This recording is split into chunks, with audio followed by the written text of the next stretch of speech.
પાટણના વડવાલી ગામે જૂથ અથડામણ થઈ હતી તેને લઈ સમાચાર મળી રહ્યા છે। અજંપા ભરી સ્થિતિ આ ગામમાં હાલ છે। એલસીબી એસઓજી દ્વારા કોમ્બિંગ હાથ ધરાયું છે। આ ગામમાં સમાચાર મળી રહ્યા છે। સુણસરા ગામે પોલીસ દ્વારા કોમ્બિંગ હાથ ધરાયું હોવાના સમાચાર છે। ગામમાં તમામ ઘરે તાળા લાગેલા જોવા મળી રહ્યા છે। ગામમાં માત્ર મહિલાઓ જ હાજર છે, એક પણ પુરુષ આ ગામમાં હાજર નથી અને જેના કારણે પોલીસે કોમ્બિંગ હાથ ધર્યું છે। પોલીસની ટીમ દ્વારા સર્ચ ઓપરેશન હાથ ધરવામાં આવ્યું છે। ઉપવાસ આંદોલનની ગ્રામજનોએ ચીમકી આપી હતી। સુરસણા ગામના લોકો પણ આ અથડામણમાં સામેલ હતા। ચાણસ્માના વડાવડી ગામે જૂથ અથડામણનો મામલો સામે આવ્યો હતો। પાટણના વડવાલી ગામે થયેલી જૂથ અથડામણ બાદ અજંપાભરી સ્થિતિ સર્જાતા હાલ સ્થિતિ થોડી કાબૂમાં છે। ગામની અંદર પોલીસનો ચુસ્ત બંદોબસ્ત ગોઠવાયો છે। જોકે આ ગામની મહિલાઓએ પોલીસ પર આક્ષેપ કર્યા છે કે પોલીસની હાજરીમાં ઘર સળગાવવામાં આવ્યા। ચાણસ્મા પોલીસ સ્ટેશનમાં સામસામે ફરિયાદ નોંધાઈ છે। નામજોગ 30 લોકો સામે ફરિયાદ નોંધાઈ છે। રાયોટિંગ, હત્યા, લૂંટના ગુનામાં ફરિયાદ કરવામાં આવી છે, જ્યારે પોલીસે આરોપીઓને પકડવા માટે કવાયત હાથ ધરી છે। બીજી તરફ ગ્રામજનોએ મૃતદેહને સ્વીકારવાનો ઇનકાર કર્યો છે। આરોપી પકડાય નહીં ત્યાં સુધી મૃતદેહ સ્વીકારવામાં આવશે નહીં અને ઉપવાસ આંદોલનની ગ્રામજનો દ્વારા ચીમકી આપવામાં આવી છે। જો કે ગ્રામજનોએ આઈજી અને એસપીની મુલાકાત લીધી હતી।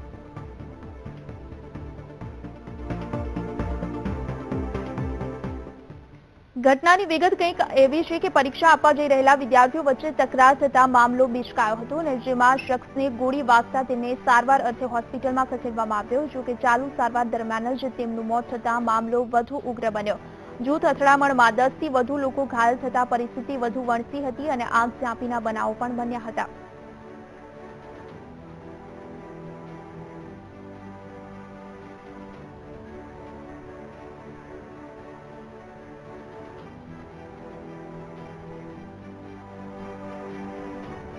सुल्तान भाई भिखुमिया अमीर साहब हमने दिन हरीफ सरपंच बनाया मारा भाई ने और बस इन्हीं खुशी थी। मुँह मारा हाथ में खोट में शक्कर भी किए तो वॉशिंगटन तमाल थी हमें घरे आया साहब तो आवते पहला तो मारा भाई ने भाई गोली मारी दी थी।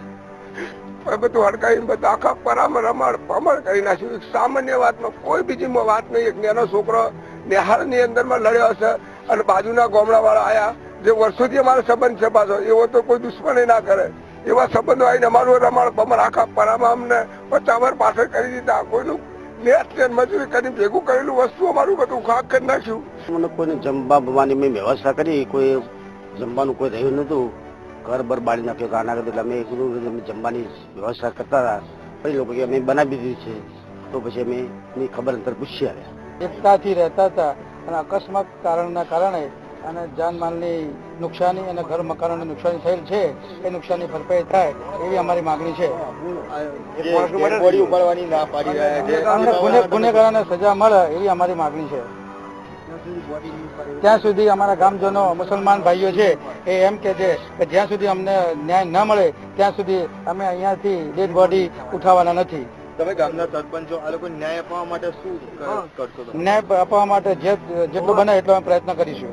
ગામની અંદર જે આ બહારથી લોકો આવી અને તોફાન જે કર્યું એ તોફાનની અંદર અમારા 100 થી 10 ઘર હળગાવી દીધેલ છે અને અમારી માંગ એવી છે કે અમારી મસ્જિદની અંદર જે મયત મૂકવામાં આવી છે એ મયતનો અમારો પૂરો ન્યાય ના મળે ત્યાં સુધી અમે મયત ઉપાડવાના નથી। પાટણના ચાણસ્મા વડાવલી ગામે થયેલા જૂથ અથડામણ મામલે એલસીબી એસઓજી દ્વારા કોમ્બિંગ હાથ ધરવામાં આવ્યું છે। સુણસરા ગામે પોલીસનું કોમ્બિંગ હાથ ધરાયું છે। આ ગામમાં તમામ લોકોના ઘરે તાળા લગાવેલા છે। ગામમાં માત્ર મહિલાઓ જ હાજર રહી હતી।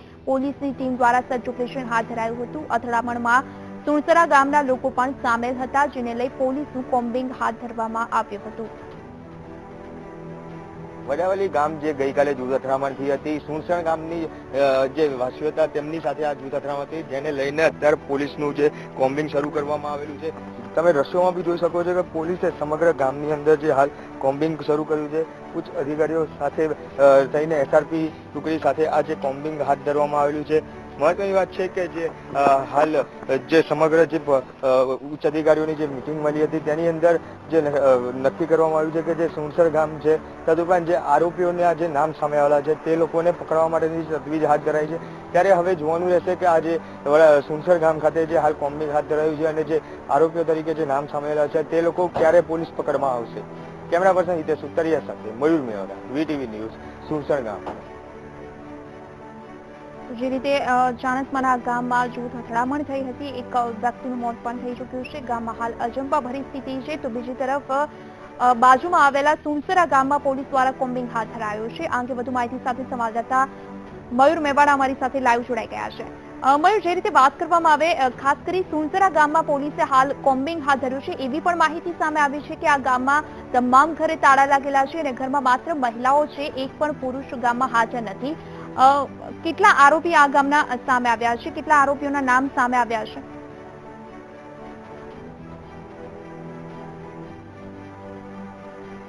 ચોક્કસથી મનીષા, જો વાત કરવામાં આવે તો ગઈકાલે જે જૂથ અથડામણ થઈ હતી તે જૂથ અથડામણને લઈને આજે ગઈકાલથી જ જે પોલીસનું કોમ્બિંગ હાથ ધરવામાં આવેલું છે. પોલીસે જે ગામે જૂથ અથડામણ થઈ છે તેના સિવાય આજુબાજુના તમામ ગામોમાં જે પેટ્રોલિંગ શરૂ કરી દેવામાં આવ્યું હતું, ત્યારે આજે સવારથી જ જે તમામ જગ્યાએ પોલીસ દ્વારા જે કોમ્બિંગ બી હાથ ધરાયું છે. ખાસ જો વાત કરવામાં આવે તો સુરસરા ગામમાં જે આજે પોલીસે જે એલસીબી એસઓજીની ટીમ સાથે ઉચ્ચ અધિકારીઓએ કોમ્બિંગ કર્યું હતું, જેમાં જે સમયે પોલીસે દરેક મકાનમાં અંદર જઈને તપાસ કરી ત્યારે મકાનમાં ક્યાંક તાળા જોવા મળ્યા હતા અને માત્ર ગામની અંદર મહિલાઓ એકલી જ જોવા મળી છે.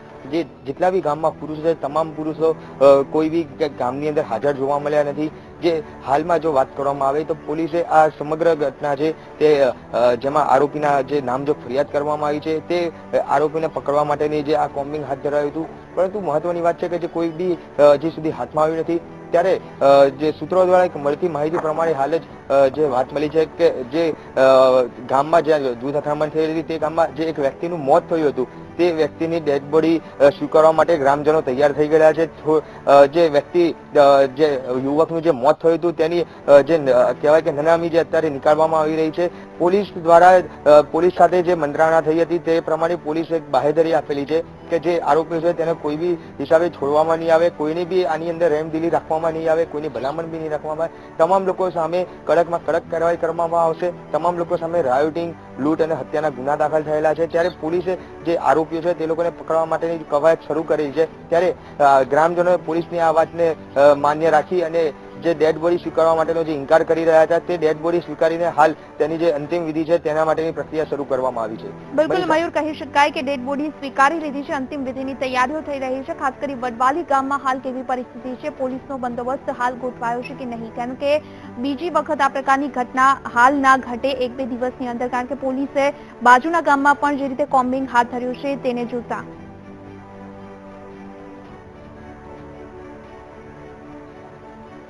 ચોક્કસથી મનીષા, જો વાત કરીએ તો જે પ્રકારે ગઈકાલે જે જૂથ અથડામણની ઘટના બની હતી ત્યારથી જ જે પોલીસનું જે વડવાળી ગામ છે અને તેની આજુબાજુના તમામ ગામોએ જે પોલીસનો ચુસ્ત બંદોબસ્ત મૂકી દેવામાં આવેલો છે. ખાસ જો વાત કરીએ તો જે ગામની અંદર જૂથ અથડામણ થયેલી હતી તે ગામની અંદર અત્યારે હાલ આઈજી સહિતના ઉચ્ચ અધિકારીઓ જે અત્યારે હાજર રહેલા છે. તમામ આઈજીના ઓર્ડર પ્રમાણે તમામ અધિકારીઓ જે સમગ્ર ગામમાં અત્યારે હાલ કોમ્બિંગ કરી રહ્યા છે. પોલીસનો મોટો કાફલો અહીંયા આગળ તૈનાત રાખવામાં આવેલો છે. જ્યારે અત્યારે જે યુવકનું મોત થયું તેની અંતિમ વિધિ બી નીકળવામાં આવી, તેમાં બી પોલીસનું ચુસ્ત બંદોબસ્ત રાખવામાં આવેલો છે અને આગામી સમયમાં કોઈ અનિચ્છનીય બનાવ ફરી ના બને તેને ધ્યાનમાં રાખીને બી હમણાં જે એસઆરપીની ટુકડી અને સ્થાનિક પોલીસને અહીંયા આગળ બંદોબસ્ત રાખવામાં આવેલો છે. ખાસ જો અત્યારે હાલની ગામની સ્થિતિની વાત કરવામાં આવે તો અત્યારે હાલ ગામની સ્થિતિ શાંતિમય છે. જે માહોલ ગઈકાલે જે સર્જાયો હતો તેના પ્રમાણમાં અત્યારે જે ગામમાં ખૂબ જ શાંતિ જોવા મળી રહી છે અને જે પોલીસ છે તે અત્યારે હાલ જે ગામની અંદર શાંતિ જળવાય તેના માટે થઈને બંદોબસ્ત બી ચુસ્ત ગોઠવી દેવામાં આવ્યો છે અને જે આરોપી છે તેમને પકડવા માટેની કવાયત બી શરૂ કરવામાં આવેલી છે. બિલકુલ મયુર, આપનો આભાર સમગ્ર માહિતી માટે. પાટણના વડવાલી ગામમાં જે કાલે જૂથ અથડામણની ઘટના સામે આવી છે, પરંતુ સમાચાર છે કે હવે મૃતદેહ સ્વીકારવાનું ગ્રામજનોએ હા પાડી છે અને જેના કારણે તેમની અંતિમ વિધિની તૈયારીઓ થઈ રહી છે. પરંતુ પોલીસનો ચુસ્ત બંદોબસ્ત આ ગામમાં ગોઠવાઈ ગયો છે. હાલ ગામની સ્થિતિ શાંતિપૂર્ણ છે. કોઈ અજંપાભરી સ્થિતિ ન સર્જાય તે માટે પોલીસ તમામ પગલાં લઈ રહી છે.